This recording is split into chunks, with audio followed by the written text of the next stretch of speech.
Hello, everyone. So, do you ever feel like there's something more for you? Is there something more for you in life? Do you ever feel like there's a calling for something else? Do you ever feel like you're too old to start all over again?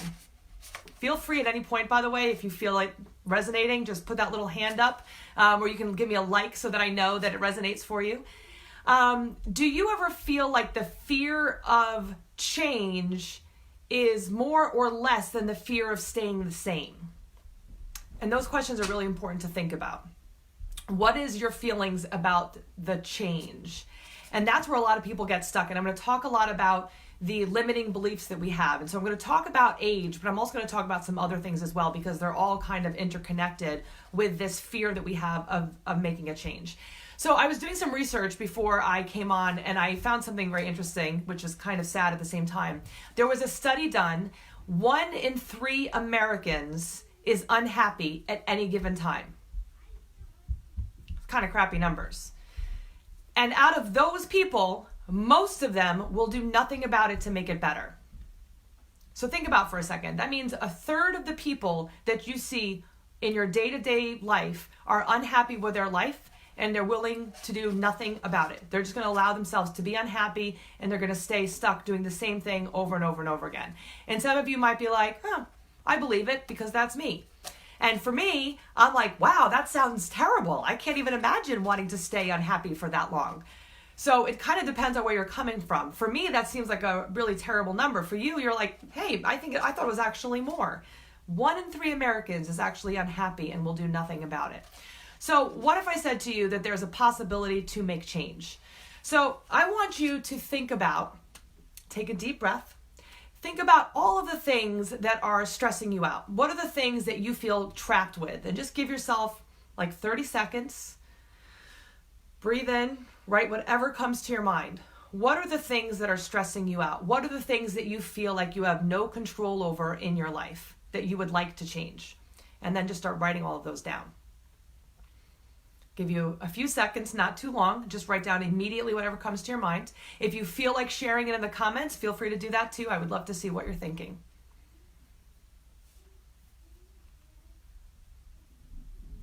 What is it that keeps you from doing the things that you want to do? Let's hear what some of those things are too. Hello, everyone. Right now, we're doing an activity to just write down the things that are keeping us from doing the things that we want to do. If there's anything that you can come up with, just write them down. All right. If you would like to share, now would be a great opportunity to start sharing. What are some of the things that are keeping you from living the life that you would like to live? And there's no right or wrong answer. Just write every single thing down. And again, share. The more you share, the better it'll be. I'm going to guess that for a lot of you, being that you're watching this, one of them is the belief that I'm too old to start over. So for a lot of people, that's what it is. For some people, it might be, well, I don't have the money. For some people, it's, I've never been on my own. I don't know what to do. For some people, it's, I'm afraid that I'm going to be alone. I am afraid that I'm not going to be able to find another partner. I don't want to die alone. I don't want to mess up the relationship with a family member. I am religious, and God would be mad at me if I got a divorce, or my family would be mad at me if I got a divorce. Or let's see what else. I like the house. I have good friends of ours that we share in common, and I don't want to put them through a divorce. Whatever your list is, it's probably something that a lot of people have used before. And all of those things that you're thinking of, all of those things are something that we call limiting beliefs. And limiting beliefs, for those of you who don't know what they are, limiting beliefs are these subconscious thoughts in our head that we have learned or taught ourselves that are keeping us. They are disempowering beliefs, meaning they take away our power. They make us believe that we are not able or not capable to do something. And so all of the things that you wrote down, those are really all limiting beliefs or disempowering beliefs. And when you start really looking at it, there are ways when you really start taking them apart that you can look at it and prove to yourself that those limiting beliefs are not real. They're things that you have been brought up maybe being told. They're things that maybe society has said to you that you can't do. But they're all things that you can actually overcome. And so obviously the big one that we're talking about is age.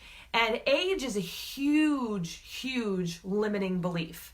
And it's really interesting because it's so much about perspective.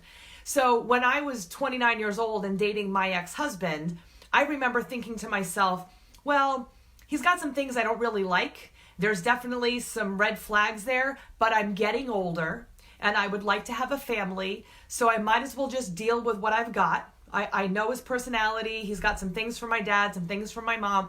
I know what's going on. I can deal with it if I want to settle down. I think I'm being too picky because I'm getting so much older. So at 29 years old, I was already using the belief, the limiting belief that I was getting too old.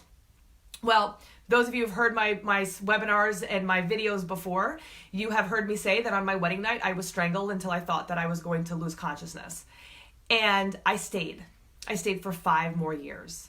And one of the big reasons why I stayed was, number one, guilt and shame, of course, because that's the one that is always over and over again one of the reasons why we stay. But another reason is because I thought I was old and I wasn't going to find anybody else. So 31, I remember turning 31 and saying, oh, this is terrible. And then I remember turning 32 and I was like, ooh, I'm 32 and now things are not any better than they were. And I remember distinctly turning 33 and I was like, holy shit, this is 3 years in a row of me thinking like, oh, this is terrible. And then I really started getting into the mindset of, you're old. You have to just deal with what you've got because you don't want to be alone. You're going to be alone forever. And that to me at that time was so scary. And even though being with someone and alone is one of the worst feelings you can possibly have, the whole idea of society looking at me and me feeling like I was a failure because I had ended the relationship and was going to be single again at 33 or 34 years old really, really messed with my head. So at 33 years old, and I said, oh my gosh, this is really not working out so great. I had already thrown him out. I had let him back in. I had done the 3 or 4 times of letting him back in. I was worried about paying my bills, even though I'd been paying my bills on my own. And there was all this back and forth going on, all these different fears and limiting beliefs that were going on. And it's actually interesting because today is the 3rd of May, and the anniversary of me deciding to end the relationship is actually Sunday, Cinco de Mayo. So I will always remember Cinco de Mayo as the day that I decided to end the relationship with my ex-husband. I was 34 years old. And at 34 years old, I said to myself, I'm old. I'm probably not ever going to find someone. I'm going to probably be alone. I'm never going to be able to have children. I am never going to find the right partner for me. But that's okay, because I cannot stay living in this relationship, living with this person, because if I get older and I'm like this for years and years and years, I will have really felt like I wasted my life. And the thought of being on my deathbed and doing that relationship for the next 50 years, if I was lucky, because God forbid, who knows what I would have doing. I was definitely self-medicating. I was, not myself. I was having all these health issues, all these other problems. And that's something that some of you might notice as well. When you're under all that stress from a stressful, toxic relationship, you get older more quickly. I was having back issues. I had bursitis in my shoulder. I had polycystic ovarian syndrome. The doctors had said to me, you're probably not going to be able to have children unless you start trying now with your husband. I was like, he's abusive. I'm not having children with him. And, I was having Raynaud's, so I was losing the feelings in the tip of my fingers. And I was sick all the time. And I had headaches, I had migraines, and like everything. I had a blood clot. I ended up getting a blood clot after I left him. Like all of these things that were going on. And it was just like, I was like a person much older than my age. So 34 years old, I was thinking I was too old. I was never going to get any of the good things that I got. And so I did it anyway. I acted in spite of the fear of being too old. And luckily for me, I started to really have a journey of rediscovery, and I started to really figure out who I was, and I went on adventures and got a coach, and I got a therapist, and I did all these great things to really figure out who I was. And luckily enough, at 37 years old, I met my now husband, who is my best friend and life partner, soulmate. And we have 2 beautiful children together. I had my first child at 38 and my second child at 41. So all of those limiting beliefs about being too old were completely that. They were limiting beliefs. They weren't real in any way, shape, or form. They were thoughts that I had that were keeping me trapped in the toxic relationship. And realistically, if I would have just not had my minister give the paperwork for the marriage, I wouldn't have even had to get a divorce. But the shame and the guilt and all those other things that were there, the embarrassment, I kept myself for 5 years in something because of the fear of being embarrassed, shamed, and because I was too old. And I started everything new at 37. And here I am at 41. Next month I'll be 41 and a half, so it'll be my half birthday. And, I'm in better health and better shape than I ever was before. So, the thought of I can't lose weight because I'm too old. I can't find a happy relationship because I'm too old. Those are all of the things that hold us back. In my last healing group, I actually had one of my clients who was 53 years old after deciding to end a relationship, on and off again relationship with her boyfriend of 16 years who was in and out of jail and in drug and alcohol rehab. She finally decided to end the relationship, and at 53 years old decided to go back to college to start her life over again. I had someone else at 55 that decided that, you know what, I've been not allowing myself to live in joy because I've been so afraid of finding that peace and finding that joy in my life because she had had a lot of people that she loved pass away. So at 55 years old, here she was all of a sudden rediscovering joy and figuring out all the great things that life had to offer. And the interesting thing, again, is that it's all about perspective. So, think about whatever age you are right now, whether you're in your 30s, your 40s, your 50s, your 60s, your 70s, whatever age you're at now. And think about for a second, those feelings inside of you. Do you feel that there is something more for you in your life? Which is one of the questions I asked in the beginning. You are doing yourself and the world a disservice by not doing it. What is your reason for getting up out of bed every day? Life is about growth. Life is about learning new things, figuring out who you are. And if there's something inside of you that you're not sharing with the rest of the world, you're hurting yourself and you're hurting actually the rest of the world. And it's hard when you're in this stressful, toxic relationship because all of your energy, all of your youth, everything that you have is being sucked into this relationship. Imagine how much easier it would be if you were able to brush that off, leave the relationship, and then you would be able to soar and be able to really be your best version of yourself. It would make your life so much easier, and you will actually feel more vibrant and more youthful. You'll have so much more energy to do all the great things that you would want to do.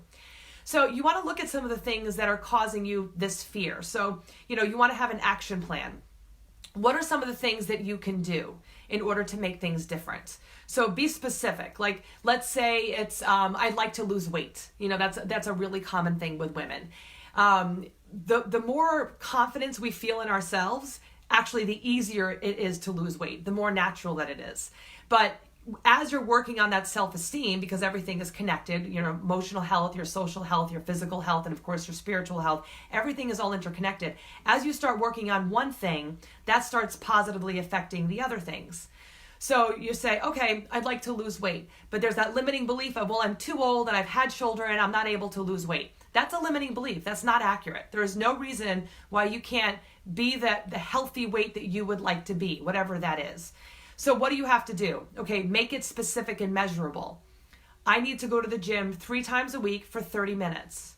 And if that's too long for you, then commit to 5 minutes. Just say 5 minutes every day. I will do some kind of physical activity. I was telling my transformational group last night that I knew someone who was a security guard. And he was this big, muscular guy. And I looked at him and I was like, what the heck do you do to get so strong? And he's like, I'm in my 50s. He's like, and again, big, huge guy. I'm in my 50s and I watch television. So every time there's a commercial, I get down and I do push-ups, I do sit-ups, and I do squats. So kind of like every other commercial, I do something different.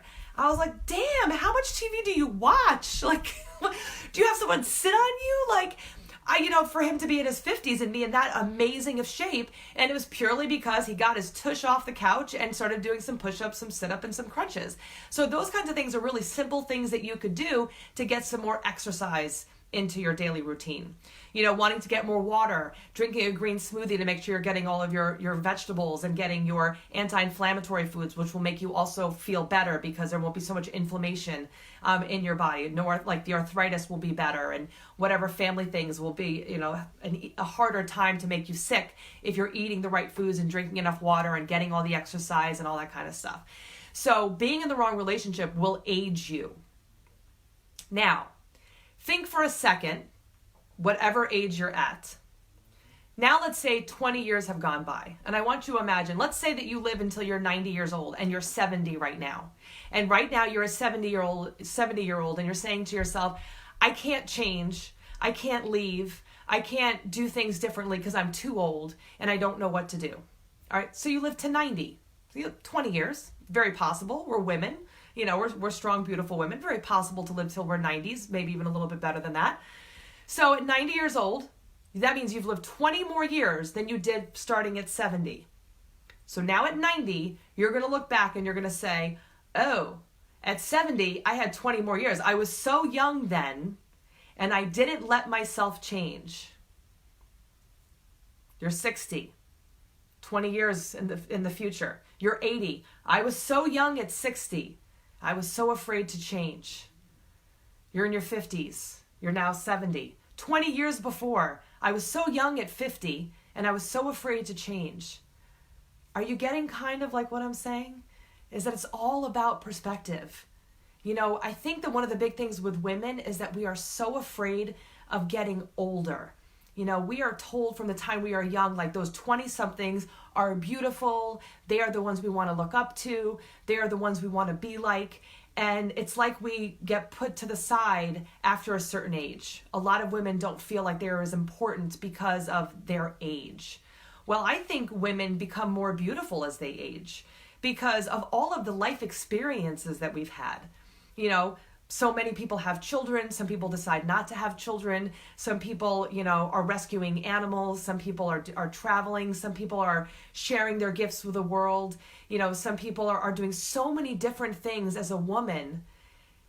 And you have this struggle from these toxic relationships. So you've been able to accomplish all of these things, whatever they are. And you've still been able to accomplish them, even with all the other shit you've been dealing with.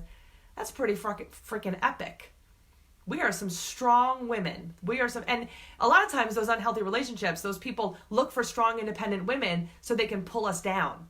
They don't want to come up to our level. They want to find those beautiful, strong, independent women, and then they want to make them feel bad and bring them down to their level. And for us, as the strong, independent women, we're like, well, why would anyone want to do that? I would want to lift you up and help you be in the same place as me. That's the codependency helping person that a lot of us are. I want to help. I want to make it better. But the people that you had attracted in the past, they see that strong, independent woman and they say, hey, I'm going to rip her to pieces because I can tell that she doesn't feel good about herself. I can tell that she doesn't see her light. She does not see how beautiful she is and how strong she is and how lucky anyone would be to have her. And I'm going to rip her to pieces to make her feel that no one else will take her so that she never leaves me. That's their insecurity. Do you want to go on living like that, not living in your best life for the rest of your life, whatever age that's at? So the good news is that you don't have to stay stuck there.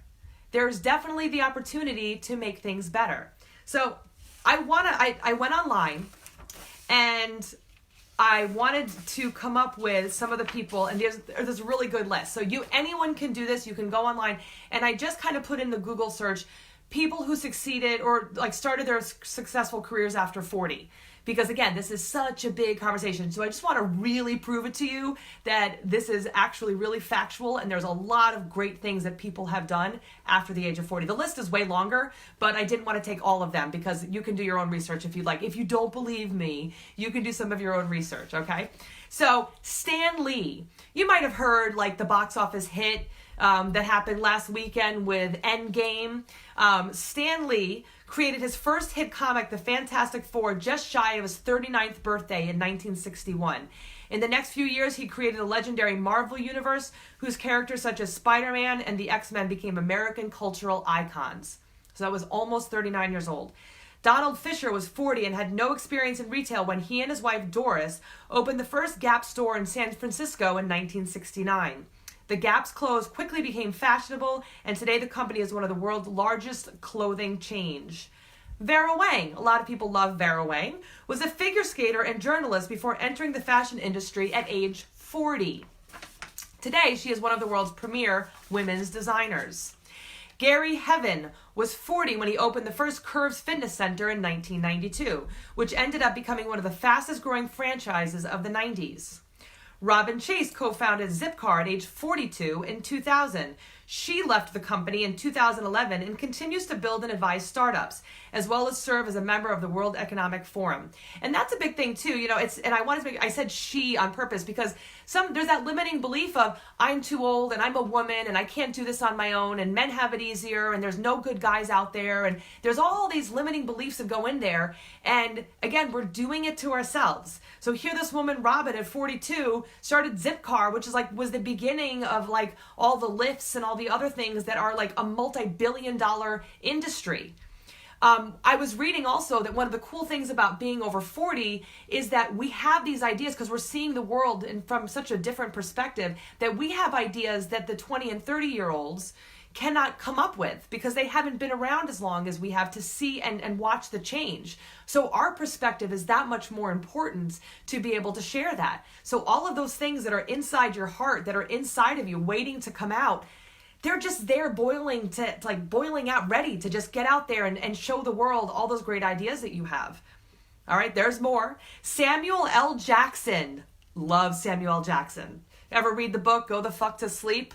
As a parent, we know what that's like. So Samuel L. Jackson has been a Hollywood staple for years now, but he'd only had bit parts before landing an award-winning role at age 43 in Spike Lee's film Jungle Fever in 1991. I remember him being in that movie in 91. He was 43 years old, so he was 2 years older than I am now, and that was his first major role. He really kept trying and kept pushing because he knew that was inside of him. He knew that that's what he wanted to do. Sam Walton had a fairly successful retail management career in his 20s and 30s, but his path to astronomical success began at age 44 when he founded the first Walmart in Rogers, Arkansas in 1962. Walmart is a family name. He was 44 years old when he started that. Henry Ford was 45 when he created the revolutionary Model T car in 1908. And I see Henry Ford, and of course I want to mention Harrison Ford. I forgot how old he was in the Indiana Jones movies.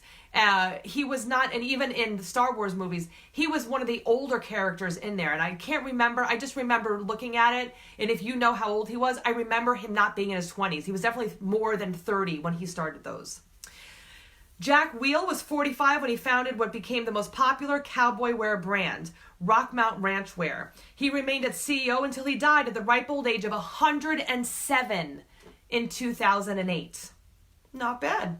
Rodney Dangerfield is remembered as a legendary comedian, but he didn't catch a break until he made a hit appearance on the Ed Sullivan Show when he was 46 years old. I'm going to apologize ahead of time for definitely messing up this name. Momofuku Ando cemented his spot in junk food history when he invented instant ramen at age 48 in 1958. Charles Darwin spent most of his life as a naturalist who kept to himself. In 1859, at age 50, The Origin of Species changed the scientific community forever. Julia Child worked in advertising and media before writing her first cookbook when she was 50, launching her career as a celebrity chef in 1961. Jack Cover was a scientist, including NASA and IBM, before he became a successful entrepreneur. At 50, he invented the taser gun. Betty White. Who doesn't love Betty White? She is awesome. I want to have her over for dinner. I just want to hang out with her. I don't know what she's doing right now, but she's, 99? Betty White is one of the most award-winning comedic actresses in history, but she didn't become an icon until she joined the cast of The Mary Tyler Moore Show in 1973 at age 51. 51 years old is when she started. And this woman is awesome. She is the Golden Girls. Who doesn't love the Golden Girls? That's amazing. Tim and Nina Zagat were both 51-year-old lawyers when they published their first collection of restaurant reviews under the Zagat name in 1979. Takachiro Mori was an academic who became a real estate investor at age 51 when he founded Mori Building Company. His brilliant investments made him the richest man in the world in 1992 when he had a net worth of $13 billion. Ray Kroc spent his career as a milkshake device salesman before buying McDonald's at age 52 in 1954. And of course, we know what's going on with McDonald's. Willie Bloom had a long career in the dairy business before starting his own ice cream company at age 57. Laura Ingalls Wilder spent her later years writing semi-autobiographical stories using her educated daughter Rose as an editor. She published the first In the Little House book, so The Little House on the Prairies, at age 65. So again, those of you who are feeling like you're older and things are not going to get any better, that you're too old to make changes, she's Laura Ingalls Wilder. I mean, everyone knows The Little House on the Prairie. I mean, that was such a great a show in the 70s and 80s. So she was 65 years old. Harlan Sanders, you might know him as Colonel Sanders, was 62 years old when he franchised Kentucky Fried Chicken. Anna Marie Robertson Moses, better known as Grandma Moses, began her prolific painting career at 78. Anna Marie Robertson Moses, Grandma Moses, started painting at 78 years old. Harry Bernstein spent a lifetime writing in obscurity, but achieved fame at the age of 96 for writing a memoir, The Invisible Wall. All right, so I hope that all of those people that I listed, and as I'm reading it, I'm thinking of like all of these people who started lifting weights at the age of like 60 and started competing. There's a woman who does all this like organic healthy eating, and she started at 40 and she still looks like she's 40 even though she's 80 years old. I mean, all of these things, as long as you are alive, it's a great opportunity to make a change. You're here. You woke up this morning. You were lucky enough to take that breath in. Who knows how long any of us have? We could be here for another 40, 50 years, 60 years, 70 years if we're lucky, depending on where we are now. I mean, there's all this, there's time. The power of now, Eckhart Tolle talks about that we're constantly in the now. And it's important to think about the future, but we can't live there and we can't live in the past. We want to live right now. Now is a great time to make things better. Now is a great time to create your best life. This is a great opportunity. And for some of you, you're going to turn this off and you're going to be inspired. You're going to be like, fuck yeah, I'm doing it. I'm going to go out there. I'm going to make a list of all the things that I want to do. I'm going to figure out the action steps that I need to take to create all the things that I need to do to make my life changes. I'm going to make some phone calls. I'm going to do some research. And you're going to be able to go out there and do all of those great things. And for those of you who can do that, kudos. I'm going to give you this virtual high five because that is amazing that you can do that. For some people, they're going to be like, well, you know what? I just don't have the energy. I just don't feel like making change. I'm okay staying in this life. I'm okay staying the way things are right now. And if that's where you are too, that's fine too. You know, maybe the change is too scary for you and staying in this discomfort is where you want to be. And that's completely where you're at. I mean, that's your journey. But those of you who are saying, hey, you know what?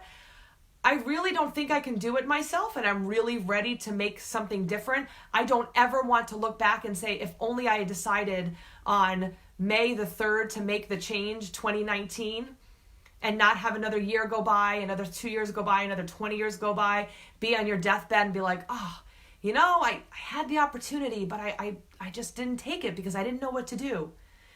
There's a great opportunity for you to do that. And that's what we work on in our transformational group. If you never want to feel regret for not working at creating your best life and you want the right support, then I would strongly recommend you jumping in there. I have a 26-year-old in my group right now. She's amazing. She was a valedictorian in her class, really smart girl. And she also has limiting beliefs. The 26 is too old. In her area, 26 is people have already had children, they're already in careers, they're doing all these things. And she had a career, but she wasn't really happy with it. So at 26 years old, she's already thinking, life is just kind of like this and there's not really much I can do. Well, luckily, she joined the 6-week transformational group and she started working. And she did the things that I asked her to do. Because that's, of course, the thing. You know, there's discomfort in change. And some people just aren't ready to go through the discomfort. And I understand that. But if you're willing to go through discomfort and listen to someone who's on the other side And my job and my passion is to help you get to the other side where there's love and joy and excitement. And every day you get out of bed and this is like, there's amazing reasons to be alive. And you get up and you're like, yes, I get to do this again. I am so lucky. And I don't care what age that is. Then the group would be something great for you. So go back to this girl, 26 years old. And she was kind of not feeling that joy. She was kind of not feeling that great. But she joined the group and she started doing the things I asked her to do and following through every single day. And one of the things she wanted to do was she was worried about money and she wanted to travel more. And she was feeling kind of trapped in her relationship and other things. And so she started to make some plans. And she's like, I'm going to just start putting out some applications out and start getting jobs. And so what happens a lot of times with women is that we say to ourselves, we're too old and we're not qualified for that position. And of course, at whatever age, I'm too old to qualify for that position, or I'm too young to qualify for that position. So we get like both perspectives, right? And the interesting thing is men will more often get the position, even if they're too old or too young and underqualified, because they're the ones actually trying to put themselves out there. I'm not saying all men do, just statistically, more men will do that. Women don't. So here is this 26-year-old and she's like, I'm going to just put in my application to anything that sounds even remotely interesting. And she put into all these different things and she was like, I am not going to settle for any job that's not exactly what I'm looking for. And so she did all this stuff. She did a bunch of interviews. And yesterday she got an email that she got the job making $14,000 more than what she was making before remotely. So she can work from anywhere in the world. And those were things that were on her list. And had she not taken the 6-week transformational class, she would never have even put herself out there to do it. She would have said, I'm not qualified enough. And for her, I think she thought she was too young or whatever that one was. But she would have never put herself out there and she would have never given herself that opportunity and she would have missed out on the chance. That one moment, defining moment, has now changed the trajectory of her life. That 55-year-old I was talking about before who's going back to college, or a 53-year-old who's going back to college, that is changing the trajectory of her life. Because what's going to happen? In 4 years from now, 4 years will pass. That's simple, right? Yeah, of course, Stephanie. In 4 years will pass. What are you doing with those 4 years? Are you staying the same? Are you creating change? Are you going to say, well, I could have done that, and now 4 more years have gone by? Will you be like me, who thought 29 was old, and then 31 was old, 32 was old, 33 years old, and ended up leaving at 34 when I really could have even left? We never should have even gotten married. I got married because I thought I'm getting older and I want to have a family and this is what I want. I need to settle. So all of those things are really what keeps us trapped. And there is no reason to stay trapped there. Whatever age you're at is a great opportunity. It's a great day to start over. So I hope that this inspired you and got you excited, because this is like one of the things that I love talking about, because these limiting beliefs that we have, and the list is long. Some of you in the beginning, I had you write down what some of your other limiting beliefs are. Look at those and look at where else in your life you are keeping yourself trapped because you believe that you are not able to do it. Whether it's age, whether it's money, whether it's family, whether it's religion, whatever it is, look at those things, look at what you can change, and take action steps that are measurable and specific. And then you'll be able to start making changes and make those goals into a reality. But it doesn't matter how old you are, because you need, every single day, there needs to be something that you get out of bed for. What is that thing that gets you out of bed? Does that alarm clock go off, or do you wake up naturally and then do you say to yourself, oh crap, I have to get up and go to work? Are you saying, oh, I have to wake up next to this person? Or life is just as shitty today as it was yesterday?